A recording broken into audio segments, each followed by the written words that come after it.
Do you have an anterior pelvic tilt and want to know how to fix it?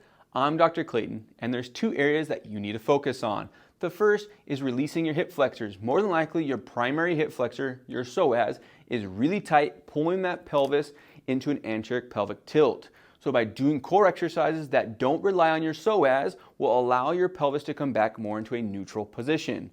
Second area, the mid-back. Your psoas actually attaches to the lower portion of your mid-back and the upper portion of your lower back. So if you can loosen up this area, it will also get that psoas to relax a little bit, allowing your pelvis to be in more of a neutral position.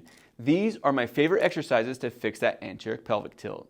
We're going to start by increasing the mobility of the middle of your back. You're going to start by sitting back on your heels.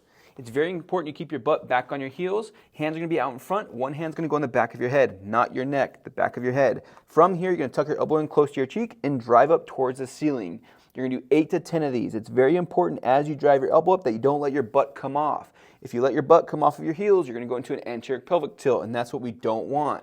You're going to switch sides, grab the back of your head, tuck the elbow in, and drive your elbow up towards the ceiling. If you do it in this position, you're going to arch your lower back, and then you're going to look up towards the ceiling using your neck and low back, and that's what I want you to avoid. So make sure you sit back on your heels. Give it a try. When it comes to fixing your anterior pelvic tilt, one of the most important areas to focus on is your core. You need to avoid core exercises like leg lifts or butterfly kicks because you're going to feel a lot of tension in the front of your hips, and that's your hip flexors doing too much work. The tighter they get, the more work they do, the more your pelvis is going to tilt anteriorly, and that's what we want to avoid. So instead, do core exercises like this. You can take the cable machine at the gym. I'm going to use a band. If you have a band at home, you can do that as well. You're going to be in a half kneeling position. This position allows your pelvis to sit in a little bit more of a neutral position compared to if you were on both knees, your pelvis would be tilted anteriorly. So make sure you bring one leg forward, tuck that pelvis into more of a neutral position. You should already feel a stretch in the front of your leg.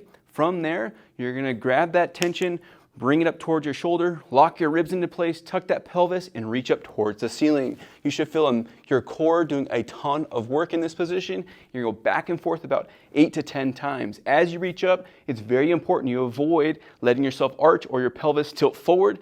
Keep that core engaged the entire time. If this is too easy for you, you can put both knees down. This is going to be very difficult. Grab the band. From here, tuck that pelvis, bring your ribs down, and reach straight up towards the ceiling. Try to stay in neutral the entire time. As you reach up, though, it's very important you don't let yourself tilt anteriorly. Avoid that at all costs. Give it a try. Those are the exercises I prescribe my patients dealing with the anterior pelvic tilt. If you have any questions for me, drop a comment down below. I'd love to help you. Until next time, keep moving and enjoy the rest of your day.